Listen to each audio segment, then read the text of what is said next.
d'être présent ce soir pour le petit temps d'échange qu'on a organisé pour nos académiciens. Ce soir, on a la chance d'avoir Jérôme Pinault.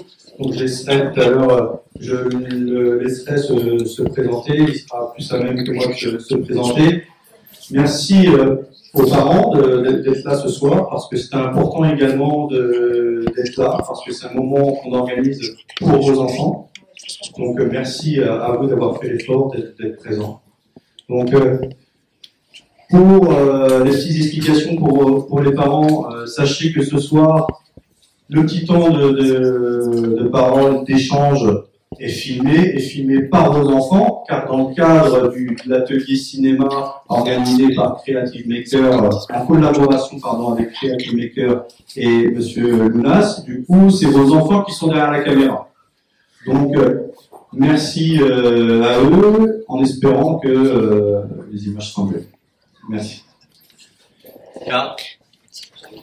Oui, alors moi, bonsoir à tous. Je remercie Jérôme Pinault de sa présence. Il a une grande actualité, il va vous en parler un petit peu. Ce qui est intéressant, c'est que on va avoir une vision à nouveau différente du sport de haut niveau. Parce que la discipline de Jérôme, vous le savez, c'est le cyclisme. Le cyclisme a des exigences de très haut niveau, peut-être encore un peu différentes de celle du football. Il va pouvoir nous en parler et on va surtout faire le lien avec votre tranche d'âge. Quelle est la vie d'un... Est-ce que l'on peut déjà parler de sport de haut niveau à 14 ans? Quelles sont les exigences? Quelles sont les différentes sources de motivation? Mais, alors vous préparez vos petites questions, profitez-en, il est là, il ne va pas rester très longtemps. Et quand vous allez connaître son actualité, vous allez vous dire, ouh là là, on a eu la chance d'avoir Jérôme ce soir, on va en profiter. Donc préparez vos questions, on va échanger. Si vous avez quelques questions à poser à Stéphane Ziani, n'hésitez pas aussi, le parrain de l'Académie. Mais avant tout, Jérôme, grande présentation de Jérôme Pinault. Merci. Bonsoir à toutes et à tous. Donc je vais me présenter rapidement pour ceux qui ne me connaissent pas, et ce serait bien entendu acceptable ça, parce que je ne suis qu'un simple petit coureur cycliste. Attention, spécialiste du football également. Hein. Voilà, donc j'ai 37 ans aujourd'hui, je suis né en Normandie, mais j'ai vécu à Nantes pendant quasiment 25 ans, donc ça fait très longtemps que je suis là. Je suis d'abord, comme vous tous, ici, passé par le football. J'ai joué très longtemps au football dans un club que Stéphane connaît bien, la Saint-Yves de Chantenay.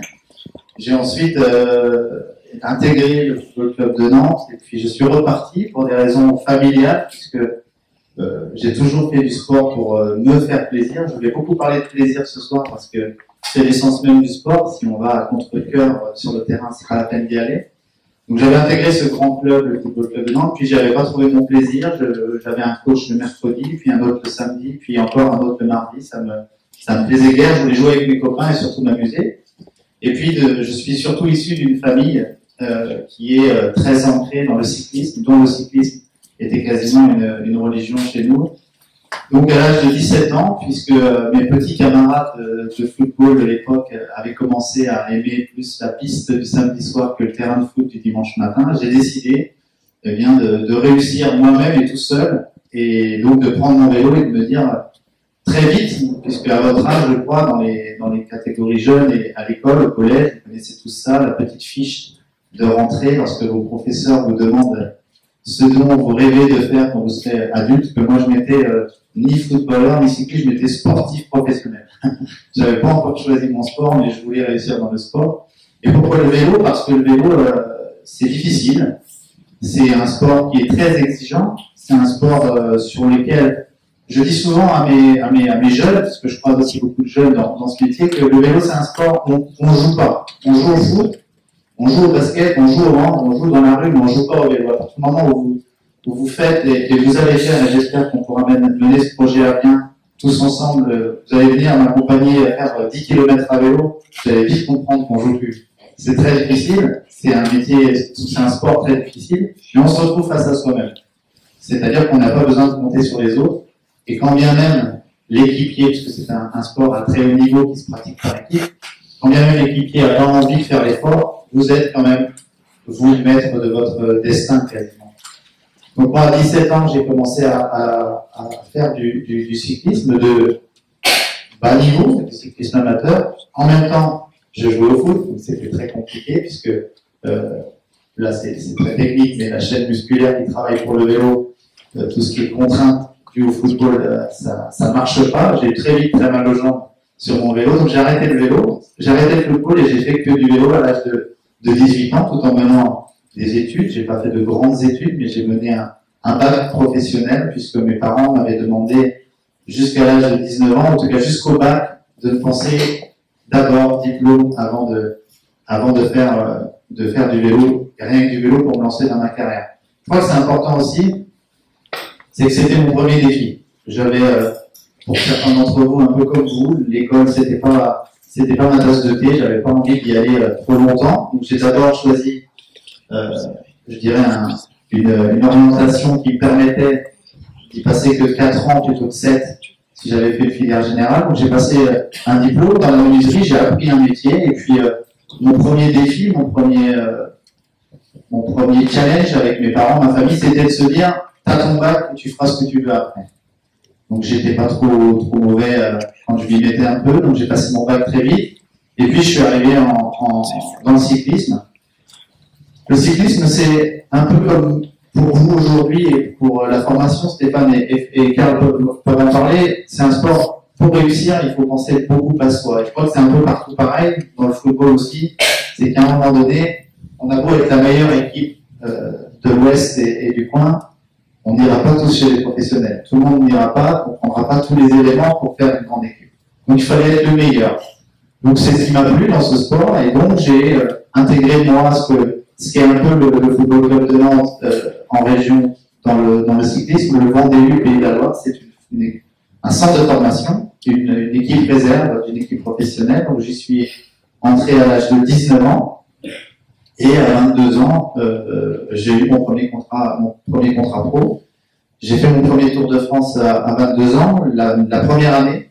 Donc c'est rare, c'est une chose très rare. Et j'ai obtenu de bons résultats qui m'ont permis de faire ensuite 14 saisons chez les professionnels, 14 Tours de France, 3 Giro, un Tour d'Italie et 2 Vuelta avec le championnat du monde, etc.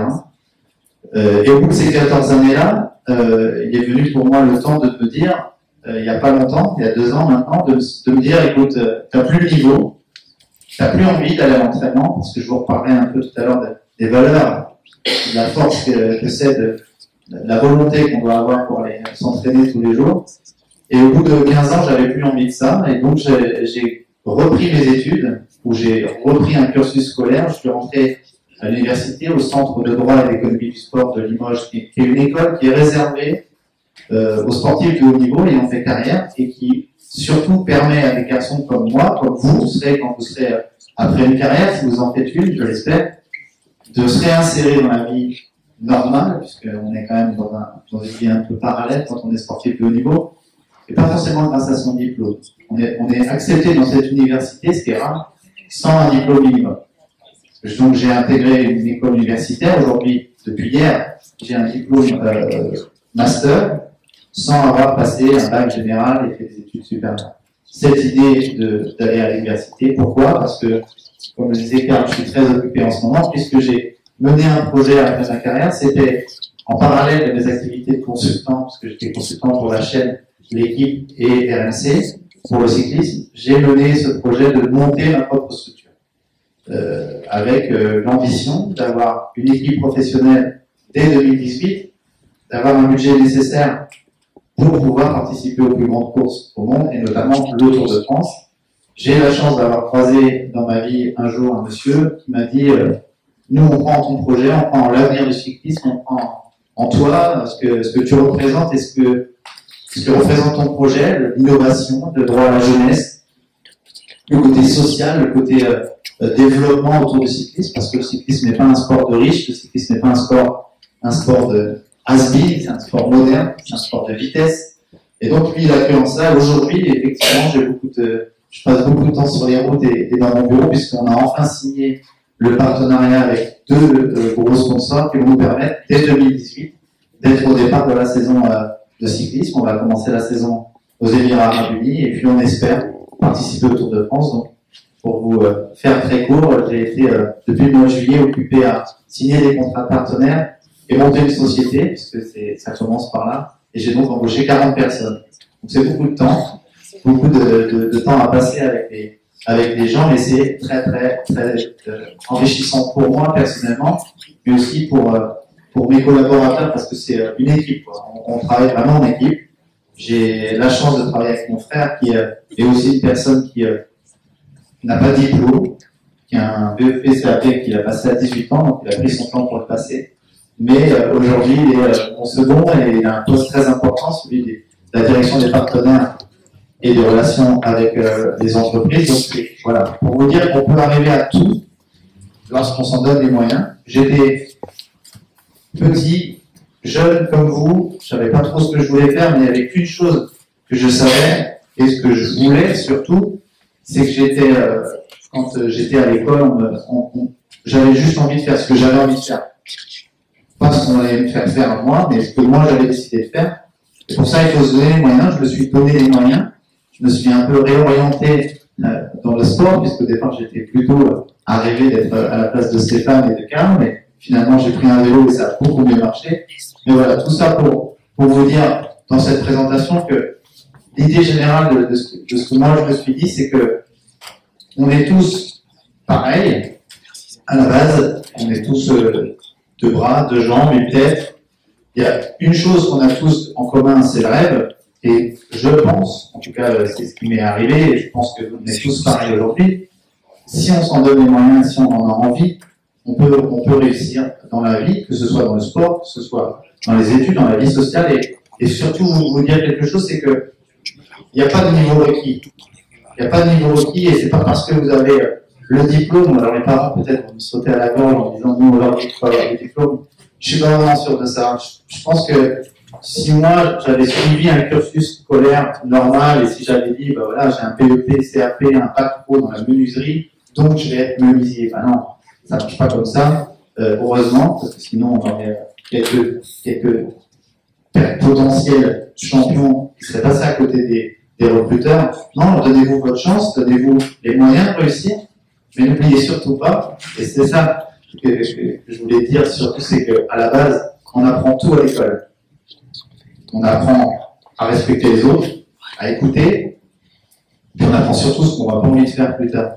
Moi, j'ai appris le premier jour où je me suis dit, Jérôme, il faut que tu prennes ton destin en main et tu peux pas continuer dans cette voie à juste suivre et ne pas être acteur de ta vie, c'est quand j'ai mis les pieds dans une usine de fabrication de menuiserie, où j'ai vécu avec des gens, et ça a été très enrichissant, qui faisaient ça depuis 40 ans, et qui, un jour j'ai mangé avec un monsieur qui me dit, moi j'étais footballeur, donc voilà, c'est un sport que j'aime beaucoup, qui m'a dit, j'avais un bon niveau, mais bon, j'ai pas cherché à faire plus, je suis bien là, ça fait 40 ans que je suis là, et je me comptais. Je crois que quand on a envie, il faut au moins aller au bout des choses, quoi. Il faut aller au bout des choses, aller au bout de vos idées.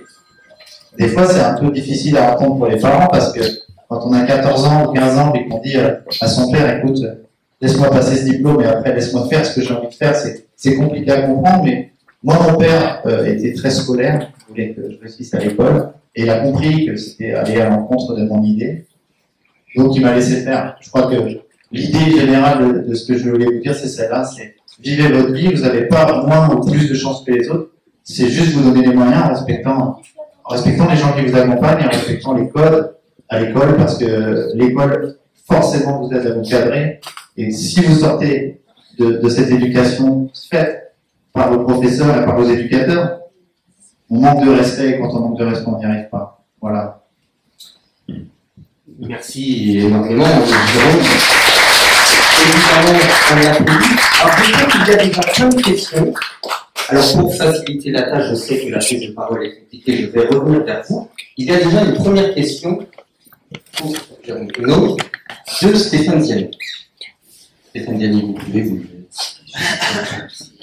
Jérôme, d'abord, un grand merci d'être présent avec nous. Je ne sais pas si vous vous rendez compte, les enfants, de la chance que vous avez de partager un moment avec lui. C'est un grand champion.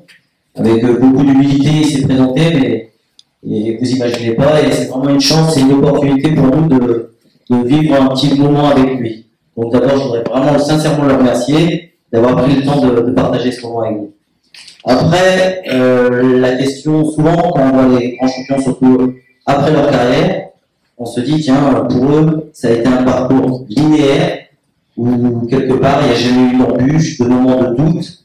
Est-ce que c'est vrai, ou toi, ce qui a pu faire ta force et ce qui fait la différence avec les grands champions, c'est justement dans ces moments de difficulté, de moments de doute, de moments un peu où les choses ne vont pas dans le sens qu'on voudrait, tu as eu cette capacité à rebondir et à te reposer des questions, et ça a pu peut-être te donner encore plus de sources de motivation pour réussir. Merci déjà à vous de m'accueillir. On ne va pas se dire merci toute la soirée, mais c'est vraiment un plaisir d'être ici. Bien sûr que une carrière n'est pas linéaire, et je crois que il a fallu pour beaucoup de champions, et je ne dirai jamais que j'en suis un, mais en tout cas j'ai fait pas mal de bonnes choses sur un vélo. Il a fallu toucher le fond à chaque fois pour aller plus haut encore. Moi, j'ai jamais eu les qualités nécessaires pour gagner des grandes courses. Très vite, c'est difficile, quand on est professionnel. Vous allez peut-être un jour être professionnel dans un sport. On est tous là à se dire, je veux être Messi, je veux être Ronaldo, je veux être Neymar. Moi, je voulais être Greg LeMond, je voulais être Charlie Mottet, je voulais être Richard Virenque. On veut tous faire ça, gagner le Tour de France. Et très vite, je me suis aperçu qu'on pouvait aussi être bon, mais sans être un très grand. Et ça, c'est déjà difficile. On arrive dans des années, pour moi, c'était 2005. J'avais 25 ans à l'époque, et je me suis aperçu de mes limites. Et s'apercevoir qu'on a des limites quand on est sportif de haut niveau, c'est difficile à accepter. Et puis, il y a une remise en question, rechoisir une autre orientation, parce que comme tu le dis, une carrière n'est pas linéaire. J'ai été leader très vite parce que j'ai été à 22 ans sur les routes du Tour, et j'ai fait deuxième d'une étape, et tout de suite on m'a présenté comme un futur très grand. Et quand on est un futur grand dans le vélo, on vous parle que du Tour de France. Donc j'ai fini par y croire, j'ai fini par me dire oui, un jour je vais gagner. Donc en 2005, j'ai atteint mes limites très fort, et il a fallu que je rebondisse. Et effectivement, je crois que on est encore plus fort lorsqu'on a pris un mur dans la gueule, excusez-moi du terme, mais c'est là qu'on voit le champion, en fait. C'est là qu'on voit le caractère, surtout. C'est que si tu baisses les bras dès que tu sors du terrain parce que t'as pas été bon, que tu joues pas en équipe première et que tu dis, bah, c'est bon, j'arrête, ça marchera pas. Par contre, si tu te dis, ok, j'analyse pourquoi je suis pas bon, pourquoi je fais pas ça, et là, je vais faire encore plus. En vélo, c'est un peu ça, je faisais 20 000 km par an à l'époque, je suis passé à en faire 25, puis 30, puis 35, pour en faire toujours plus, pour être encore meilleur. Parce que avant j'avais pris ce mur, quoi. Parce que avant tu prends des claques, et quand tu chutes, et quand tu es mis sur le côté, que tu n'es pas sélectionné sur la course, où tu n'atteins pas ton objectif, alors que tu as passé 3 mois à la préparer dans le froid, sous la pluie, ben, tu te remets en question, et je crois que c'est la force de tout le monde. Et je crois qu'il faut, je conclurai par ça, on va se prendre une bonne claque dans la gueule pour pouvoir aller encore plus haut. Alors, merci à nouveau Jérôme, merci Ziane, comme on l'appelle, dans le milieu. Alors, il y a plein de questions. Je vois des questions dans les yeux. Je sais que tu as une question. Tu peux poser ta question à Jérôme, à Diane, aux deux. Tu es libre. Tu as le ballon. Vous avez arrêté à quel âge votre carrière? À 35 ans. 35 ans. J'ai fait 14 ans. Dans le vélo, c'est beaucoup. 35 ans. J'ai fait 14 années chez les professionnels. Je suis passé professionnel à 20 ans. J'ai fait 14 années de très haut niveau. Mais quand on parle de carrière, c'est une très très bonne question finalement. Quand on parle de carrière, c'est quoi une carrière? C'est quand tu es chez les pros ou quand tu as tout fait pour y arriver. Donc moi, je dis toujours, ça fait 20 ans que j'en chie sur un vélo parce que j'ai commencé à 15 ou 16 ans à d'abord m'entraîner avec mon frère et d'être lâché de 10 km parce que lui faisait de la compétition. J'étais même, je pense, déjà coureur cycliste professionnel quand je jouais au foot. Parce que mes copains de club, de la Saint-Yves, m'ont aidé à prendre conscience que fallait pas que je pense que j'ai continué dans cette voie parce que j'étais fait pour faire un sport individuel qui se gagne en équipe. Mais un sport collectif, aujourd'hui j'adore jouer au foot avec mes potes, mais je suis tellement exigeant avec moi-même que j'avais besoin que les autres le soient avec eux et c'était pas toujours le cas. En tout cas, pas dans le club où j'étais. Est-ce qu'il a une autre question? Vous entraînez combien de fois par semaine? Vous entraînez combien de fois par semaine? Combien de fois par semaine? Alors, à la fois en étant jeune et après en étant professionnel. Est-ce que cela varie? Ouais, ça, c'est la grosse différence aussi avec le foot. Ils vont finir par pas. Mais le foot, on s'entraîne une fois, ou on saute un entraînement et puis on est bon le dimanche. Le vélo, ça c'est pas possible. À 16 ans, 16, 17, 18, c'est au moins 3 fois par semaine. Donc une fois le mercredi après-midi, au moins pendant 3h30. Okay, ouais, 3h, 3h30, au moins 90 km. Et puis plus les années passent et plus on en fait. Quand on passe professionnel, on s'entraîne tous les jours. On a une journée de repos, mais c'est quand même du travail, il faut aller aux soins. Okay. On va faire autre chose, du renforcement. On est professionnel, donc c'est notre métier. Donc on est dans la tête tous les jours au travail, sur le vélo 5 à 6 fois par semaine. Et sur une charge de travail annuelle, c'est environ, comme je disais tout à l'heure, 20, 25, puis quand on a plus de 30 ans, autour de 38 km par an. Alors justement, moi je vais avoir une question pour vous deux. Est-ce qu'on est professionnel que lorsqu'on est sur le terrain, que lorsqu'on est sur le vélo? On va commencer par Stéphane Ziani. Est-ce que c'est juste ça, être professionnel? Non, bien évidemment, c'est un tout. Je crois que Jérôme, tout à l'heure, il a parlé de ce qu'il avait véritablement envie de faire. C'est vraiment profond en soi. Idem pour nous, on voulait devenir footballeur professionnel, donc on était capable de beaucoup de sacrifices parce qu'on ne perdait jamais de vue notre objectif. Donc on était en mesure, des fois, de faire des choix difficiles dans la mesure où, par exemple, tu en parlais tout à l'heure, un copain qui partait s'éclater avec ses copains et on doute de lui, par exemple, il y a un moment, la vie, c'est que des questions de choix. Et à un moment donné, on montre sa motivation et vraiment sa volonté profonde en faisant les bons choix, justement, et accepter tous ces sacrifices. Et finalement, quand on est super motivé, c'est pas des sacrifices, parce que nous, on ne perd pas de vue que notre objectif est là-bas. Et que donc, on va tout mettre en œuvre, pas que sur le terrain, mais tout autour de ça, on va s'organiser pour arriver à cet objectif. Et on lâche jamais. Même en vacances, on met les baskets parce qu'on dit, tiens, je vais aller courir, etc. Et avant de repasser la parole, je voudrais rebondir sur ce que tu as dit sur la difficulté du cycliste. Nous, les footeux, les gars, on est des rigolos. Carl, on a pu le partager aussi, quand on voyait les cyclistes à Nantes, il fallait voir, les gars se prenaient en charge, nous on avait tout un staff autour de nous qui nous disait bon, faut faire ça. Eux prenaient leur vélo, et bing, tout seuls, ils s'avalaient des kilomètres et des kilomètres sans rechigner. Il se faisait qu'il pleuve, qu'il vente, bing, vélo. Et c'est vrai que j'ai toujours été marqué par cette période, et justement, et à chaque fois que je regarde le Tour de France, comme beaucoup de monde, je me dis, quel courage! Et est-ce que j'aurais été capable de le faire? Je pense pas. Donc finalement, c'était mieux de faire du football.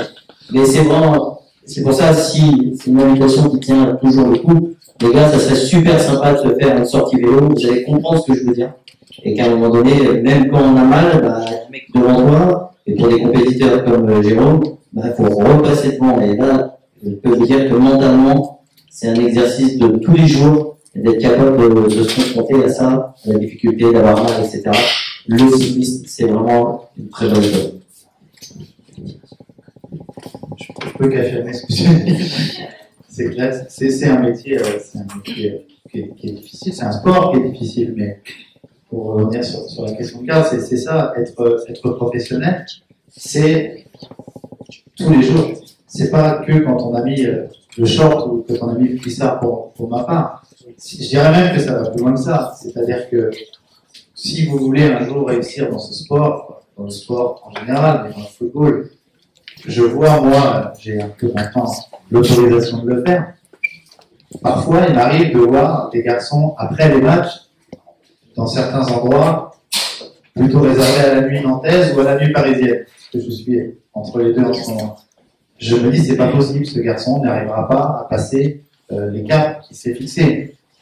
Et selon moi, quand on est dans un milieu et qu'on a la chance et le privilège de pouvoir faire de sa passion son métier, parce qu'on parle bien de passion à la base, c'est quand même dommage de le gâcher et de gâcher sa progression en allant passer 4 heures dans un endroit où on y passera du temps de toute façon après, parce que Stéphane pourra en témoigner, et Carl aussi, quand vous avez fini votre carrière, quand vous avez terminé, que vous avez la sensation d'être allé au bout des choses, comme moi je l'ai fait, j'ai décidé d'arrêter, il n'y a plus de regrets à avoir. On sait, et là on profite.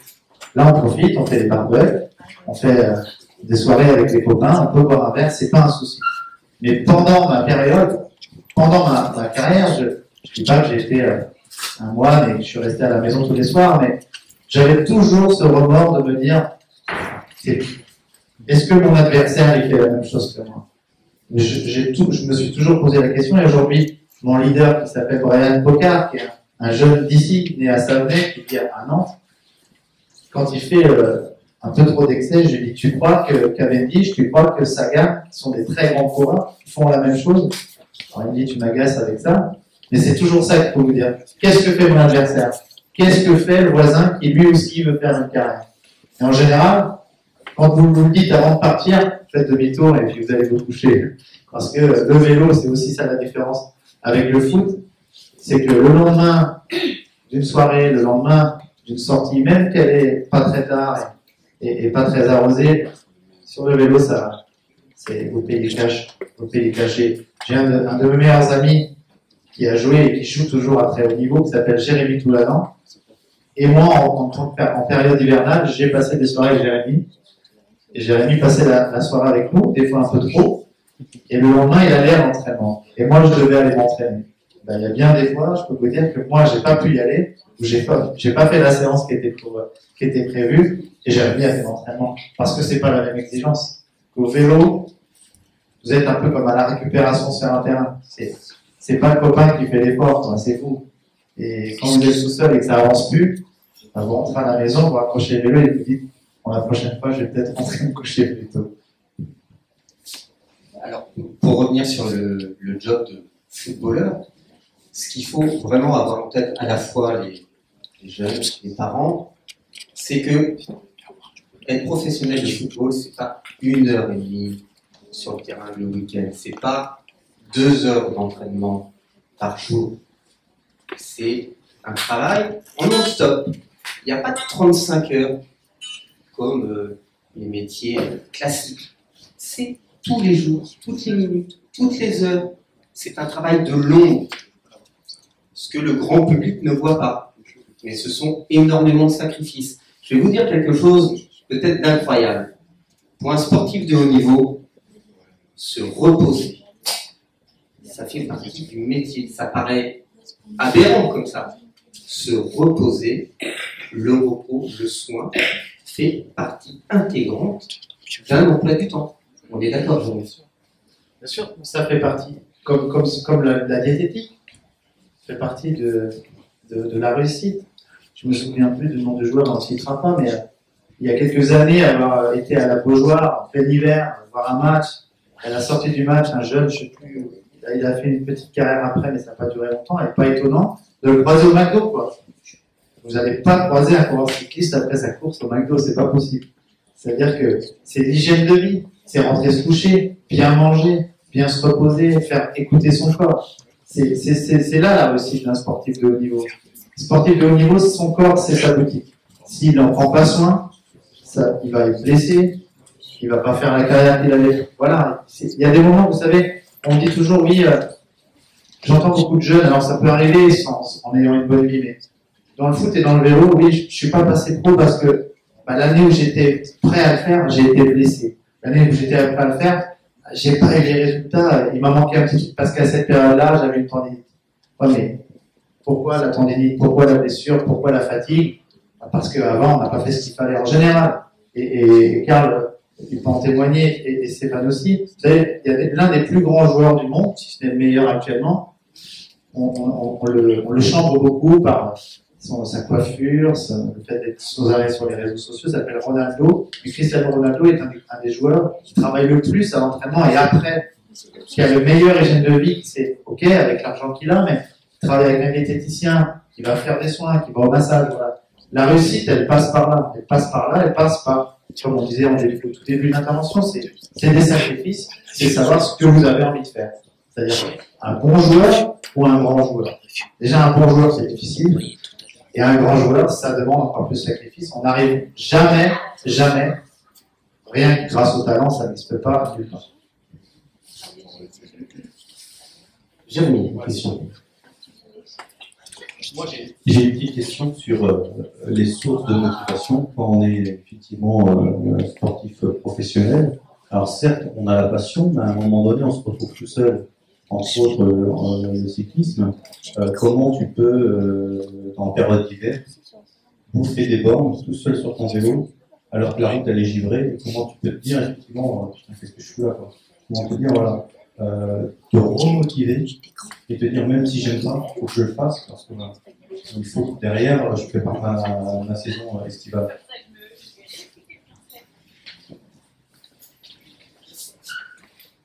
Je crois que ça revient un peu sur ce que disait Stéphane aussi, c'est déjà tu vas à l'entraînement parce que tu sais qu'en vélo c'est radical, si tu t'entraînes pas, tu es mauvais en compétition. Moi je déteste perdre, comme beaucoup de sportifs, et donc si tu t'entraînes pas, tu sais que tu vas pas être bon le dimanche, et ton essence et ta motivation, c'est d'une d'être performant le dimanche, et de gravir les échelons. Donc, tu te dis, ok, il pleut, j'y vais pas. S'il pleut, j'y vais pas. Dimanche, il pleut, alors j'y aille. Et je me serais pas entraîné, donc je vais pas être bon. Donc je vais être jugé sur ma performance, et la course d'après, la carrière, elle va pas durer longtemps. Donc ça, c'est une. Après, toujours, la deuxième chose, c'est par rapport à l'adversaire. Tu te dis, je sais pas si je vais y aller, et tu vois sur les réseaux, Twitter, Facebook, Snap, les copains qui sont déjà partis à l'entraînement, tu dis, bon, j'y vais. S'ils y sont, il faut que j'y aille.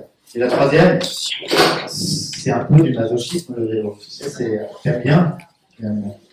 Moi, j'ai jamais autant apprécié des sorties de 200 km, d'aller toucher Saint-Naz, d'aller toucher le golfe du Morbihan, de revenir chez moi complètement lessivé, de me mettre dans mon canapé et de être capable de monter les marches et de dire, voilà, au moins, je ne pourrais pas me reprocher de ne pas avoir fait le maximum. Je crois que c'est l'essence même du sport et je ne prenais pas de plaisir à l'entraînement, mais en tout cas, le sentiment du devoir accompli, ça me permettait de bien dormir le soir et de me dire, le mec qui me paye, parce qu'il ne faut jamais oublier ça, le mec qui me paye pour faire mon métier, c'est quand même pas très compliqué. C'est 8 heures de vélo, certes, mais c'est une fois par semaine. Et on est tranquille, on est sur le bord de la Vilaine, sur le bord de l'océan, plutôt qu'à l'usine, où il fait 50 degrés parfois, près d'un four, etc. C'est quand même pas mal. Et si je veux que ça continue, bah, voilà, c'est pas une pluie ou une petite gelée qui va m'empêcher d'y aller. Une dernière question. Un jeune académicien, enfin, peut-être aussi, ou autre. Allez, je sais que toi. Non, moi, je sais que tu vas même te lever. On se déplace. Allez, venez tous.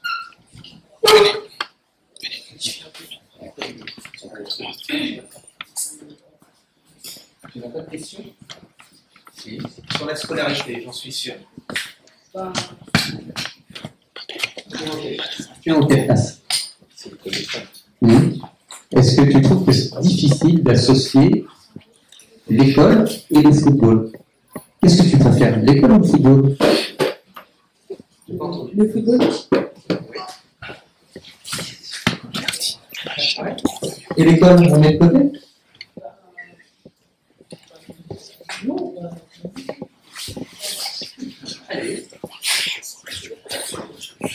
Alors moi, je vais la poser à ta place, la question. Est-ce que c'est un plus de réussir dans les études pour un sportif de haut niveau? Quel impact a la scolarité, doit avoir la scolarité sur les performances sportives? On préfère tous jouer au foot, on préfère tous pédaler, mais est-ce que c'est suffisant? Non, déjà, c'est oui, les parents. Non, bien sûr que non. Et il y a deux raisons pour lesquelles tu n'as pas réussi à me poser la question, mais moi, je vais te dire. Je suis allé à l'école à Nantes, dans une école, le Plessis-Cellier, une école dans un quartier, à Bellevue. Et puis, comme toi, ouais, je sais, on a un peu parlé. Et puis après, je suis allé à le collège de la Durantaire, un collège pas facile non plus, avec des gamins, il n'y en avait pas un qui était facile, multi-ethnique, on s'est tous trouvés, j'avais des potes, qui ont choisi de faire les cons, moi j'ai choisi de faire du vélo. Je crois qu'on choisit vraiment. Et mes potes, à l'époque, j'étais pas le meilleur de la classe. Je te promets que j'étais loin d'être le meilleur. J'avais la chance, je me tourne plus par la partie droite, de ne pas faire le con parce que je savais que j'allais me faire beauté dessus quand j'entrais. Un père, un papa plutôt cool, mais j'ai loupé quelques matchs de foot quand même. Il était parti sans moi le dimanche matin et je savais très bien pourquoi il était parti sans moi. Et puis surtout, après, sur la réussite à l'école, c'est le fait que moi, je suis un peu trouillard quand même, et je me suis dit, ok, je vais faire du vélo, et bon, si je me loupe, vaut mieux quand même que j'assure un peu mes arrières, parce que j'avais comme vous l'ambition plus tard d'avoir une belle femme, des enfants, une belle voiture, la plus belle possible s'il faut, une maison. Et je me suis dit que si le vélo ne marchait pas, grâce à mes stages en entreprise, et grâce aux gens que j'ai croisés avant, je me suis dit si je peux un peu assurer derrière, ça va m'équilibrer. Et effectivement, ça m'a équilibré. Et pour la petite anecdote, c'est tellement ça m'a équilibré que j'ai gagné ma première grande course le lendemain des résultats du bac. Quelque part, tu vois, t'es soulagé et puis tu vas décontracter. Tu te dis, bon, c'est bon, maintenant la vie d'après, elle commence. Tu as un point en main sur les épaules.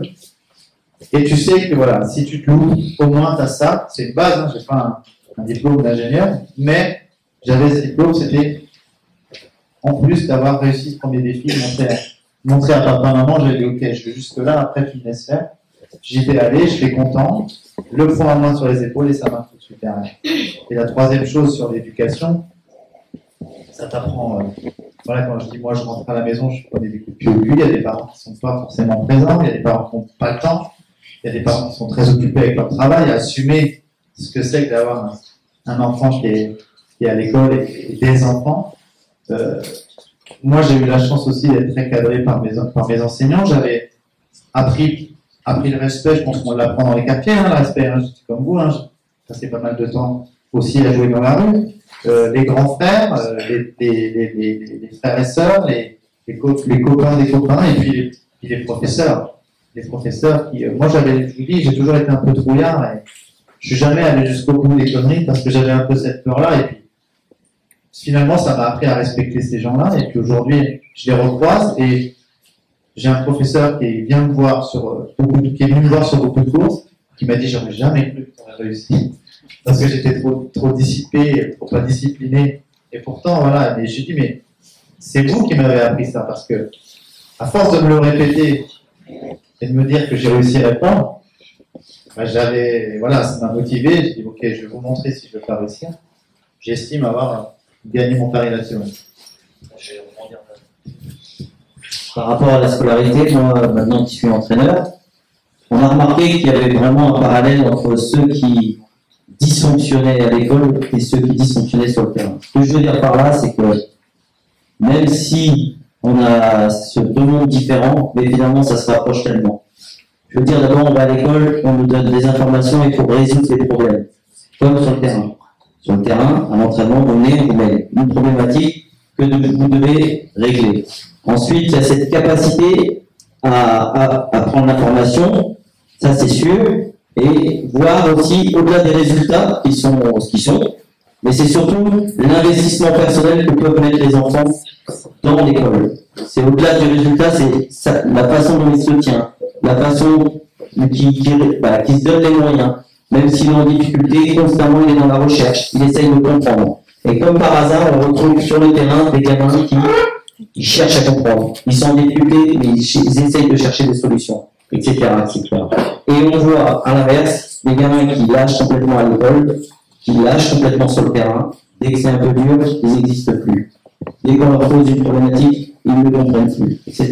Et on se rend compte que finalement, c'est très très important de garder ce lien avec l'école. Et on voit au final, au-delà des résultats, hein, là je ne suis pas dans les résultats d'avoir 15 de moyenne générale, c'est le comportement de l'enfant. Et on voit qu'il y a une similitude dans les deux parcours, sportif et éducatif. Et nous, on est très attentifs en tant que formateurs, notamment au FC Nantes, mais on va l'être de plus en plus, justement, de recruter des joueurs qui sont dans un cursus scolaire, ou en tout cas qui se donnent les moyens et où on voit vraiment qu'il y a un investissement du gamin. Tiens, pour revenir, tu vois, pour finir avec cet exemple-là, j'étais il y a 2 jours voir un pote qu'on a en commun, un ami, qui entraîne le FC Lorient. Dans son effectif, Mika, il y a un joueur fabuleux, un jeune qui a 18 ans, et sur le terrain, il est de loin le meilleur du football de Lorient. Seulement, j'ai appris que ce gamin, il jouait un match sur 4. Mika me dit, Michael Landreau, il est indiscipliné. Je crois que c'est vraiment ça, c'est-à-dire que c'est pas vous dire qu'il faut que vous soyez les plus intelligents du monde, les plus cultivés du monde avec eux, mais la discipline, c'est respecter les autres, c'est écouter les consignes. On parle souvent d'intelligence de jeu, rien à voir avec l'intelligence des équations, non, l'intelligence de jeu. Pourquoi je suis là? À quoi me servent mes copains? Et le mec en noir au milieu aussi. Parce que ce garçon, il joue pas. Parce que à chaque fois qu'il rentrait, pour montrer à Mika qu'il avait sa place, il était tout feu, tout flamme, il respecte pas les consignes, il s'énerve après l'arbitre et il se fait sortir une fois sur deux. Donc, pour vous dire que le talent, ça suffit pas. Il faut être parfois peut-être un peu moins talentueux, on l'a connu, tout à l'heure c'était Jérémy, très talentueux, mais surtout très discipliné sur un terrain, qui sait ce qu'il veut.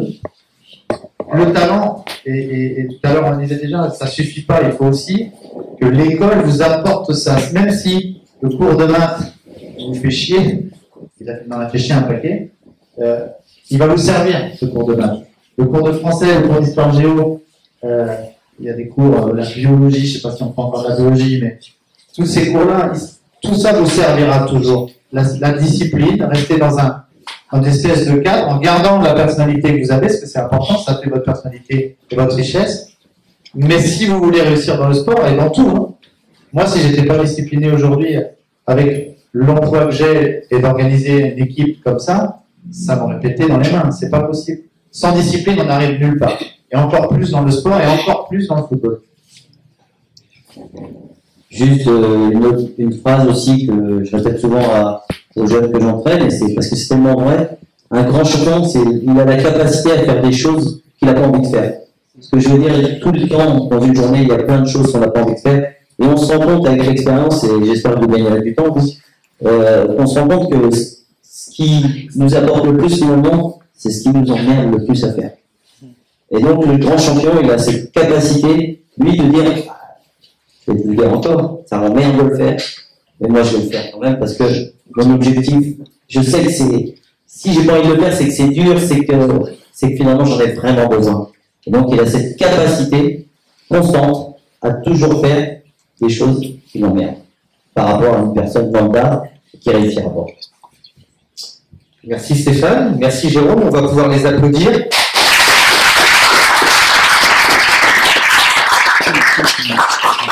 Et le mot de la fin pour Jérémy. Tout d'abord, merci, un grand merci du fond du cœur, parce que c'est important pour eux qu'ils puissent effectivement l'entendre, parce qu'on le rabâche au quotidien. Mais du coup, comme tu as pu le dire, Jérôme, quand c'est le prof qui te dit, au final, certes, tu peux le comprendre, mais c'est qu'à l'âge adulte que tu te dis, oui, effectivement, c'est grâce à vous parce que vous me l'avez dit. Sauf que sur l'instant T, du coup, on s'en rend pas vraiment compte. Donc, c'est important pour eux qu'ils puissent l'entendre, qu'ils ont pu effectivement entendre également l'exigence du sport et du sport de haut niveau. Ça, c'est important. Et qu'il y a un parallèle également avec la scolarité, parce que le projet de l'Académie nantaise de football, c'est également avec leur scolarité, c'est pouvoir se servir du foot et de la motivation du football pour pouvoir réussir, pour pouvoir avoir l'envie. C'est de se dire, voilà, comme à l'entraînement, j'ai pas envie de me lever pour monter sur mon vélo, c'est de se dire, j'ai pas envie de me lever pour aller à l'école. Ouais, mais il faut quand même y aller. Donc c'est exactement, on s'apercevoir que c'est vraiment le parallèle et que c'est la même chose. Donc, lorsque vous venez à l'entraînement, il faut, même si vous n'avez pas envie, il faut quand même faire l'effort parce que vous savez que c'est ça qui va vous permettre de progresser. Pareil pour la scolarité. Lorsque vous pouvez avoir des problèmes de comportement dissipés, vous savez que s'il y a une reproche du prof, c'est que il y a des raisons. Donc voilà. Donc c'est important aujourd'hui qu'ils puissent l'entendre de la bouche d'anciens sportifs de haut niveau et de directeurs sportifs et de coach du football fédéral. Donc un grand merci, messieurs.